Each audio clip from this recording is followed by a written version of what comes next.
Buya, ada pertanyaan. Pertanyaan pertama, saya mau tanya Buya.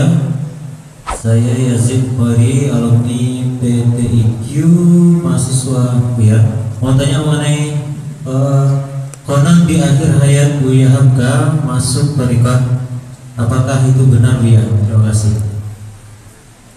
Kalau yang saya dapat dari kabar Kiai Wahfiuddin, beliau mendapatkan kabar dari sahibul kisah, dari orang yang hadir saat Buya Hamka belajar dan berkunjung kepada Abah Anom, bahwa Buya Hamka memang mengambil talqin dari Abah Anom. Itu kabarnya dari sana ya. Kebetulan 2 minggu pas minggu lalu saya baru pulang juga dari Abah Anom ya. Tapi terlepas dari itu, Buya Hamka itu sudah sufi sebelum ke Abah Anom.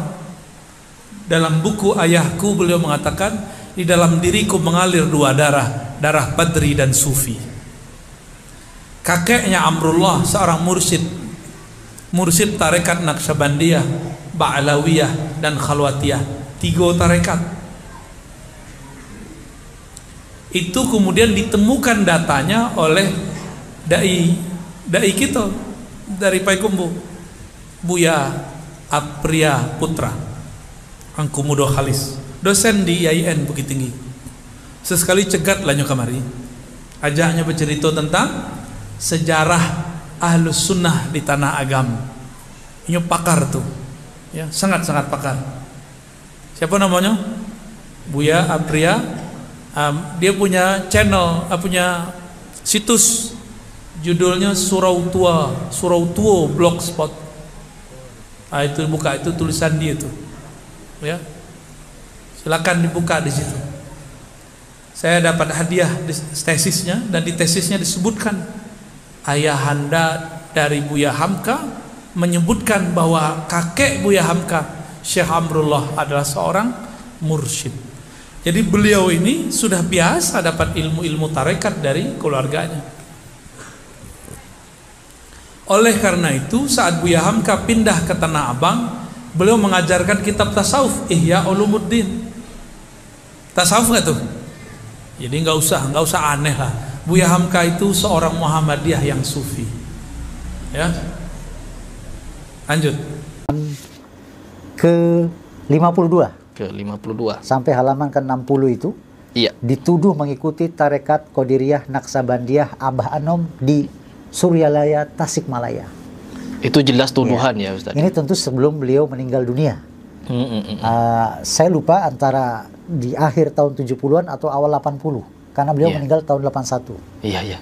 Ya, beliau sepulang dari luar negeri melakukan kunjungan kerja ke pesantren Suryalaya Abah Anom itu, Tasikmalaya, yang memang pemimpin tarekat Qadiriyah Naqsabandiyah. Iya. Ya. Akhirnya beliau ke sana biasa memberikan pidatonya, nasihatnya, pencerahan, kapasitasnya sebagai pembicara ketua umum MUI. Iya, datang ke sana sebagai pembicara saja. Memberikan pidato, memberikan nasihat. Bukan datang untuk berbaiat. Sama sekali bukan. Lalu sebagian murid-murid Abah Anom memfoto, lalu menyebarkan, lihat Buya Hamka berbaiat di masa tuanya, merasa gersang hatinya, lalu datang ke Abah Anom untuk berbaiat. Ini tuduhan dusta. Kenapa tuduhan dusta? Karena ini langsung dibantah diantaranya oleh anak ke-10 beliau. Anak beliau langsung yang membantah. Namanya Buya Dr. Afif Hamka. Beliau masih hidup? Masih hidup ya.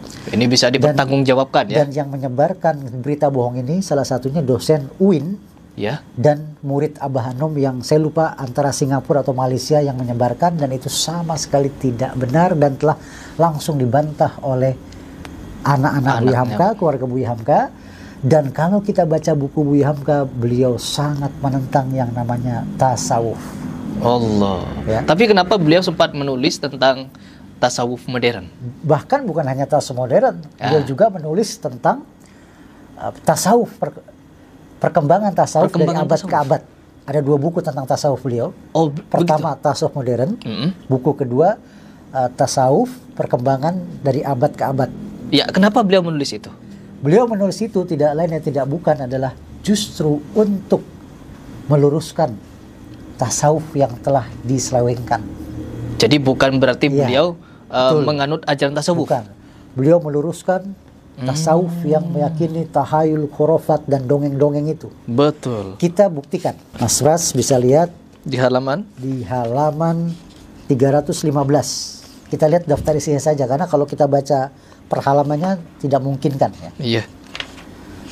Ya. Bab ke-14 Buya Hamka dan tasawuf. Pertama, Buya Hamka menilai tasawuf melenceng dari tauhid dan kehebatan Syekhul Islam Ibnu Taimiyah. Karena memang Ibnu Taimiyah banyak membantah tasawuf. Betul. Ya. Yang kedua, kesesatan keyakinan Nur Muhammad. Nah, mereka punya keyakinan katanya sebelum Allah menciptakan alam semesta, Nur Muhammad diciptakan dulu. Nur Muhammad, padahal riwayat-riwayatnya semuanya palsu dan itu telah dibahas oleh Buya Hamka. Bahkan lebih parahnya Ustadz, ada suatu pernyataan dari salah satu gus bahwa Nur Muhammad itu tercipta dari zatnya Allah. Ya, artinya Nabi Muhammad dari zat Allah. Apakah itu tidak termasuk pada penghinaan? Betul. Ini jelas penghinaan dan itu berdasarkan riwayat-riwayat palsu dan sudah dibantah oleh Buya Hamka. Masya Allah.